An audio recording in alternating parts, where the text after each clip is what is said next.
अस्सलाम वालेकुम, मैं हूं जवेरिया एहसान और आप देख रहे हैं S72 न्यूज। नजर डालते हैं आज की अहम खबरों पर। दुबई में मेनाल ट्रैवल एंड टूरिज्म की नई ब्रांच का शानदार इफ्तिताही तकरीब में पाकिस्तान और दुबई से अहम शख्सियात ने शिरकत की।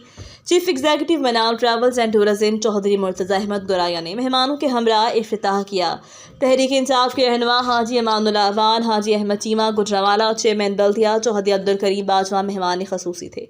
इस मौका पर मीडिया से गुफ्तगू करते हुए चौधरी मुर्तज़ा गुराया ने कहा, दुबई में मेनाल ट्रैवल एंड टूरिज्म का शानदार इफ्तिताह कर दिया गया है। पाकिस्तानियों के लिए मुत्तहदा अरब इमारात में सियाहत और जॉब्स के नए दरवाजे खुल गए। Chief executive of Menal travels and tourism Chaudhry Murtaza Ahmed Guraya ने हाजी अमानुल्लाह अवान, अब्दुल करीम बाजवा और दीगर मौजूद मेहमानों के साथ इफ्तिताह किया और इस उम्मीद का इजहार किया कि पाकिस्तान उनकी सहूलियात से इस्तेफादा करेंगे। मुत्तहदा अरब इमारात में सियाहों की तादाद में रोज़ बरोज़ इजाफे के बाद सहूलियात में भी शानदार इजाफा किया जा रहा है।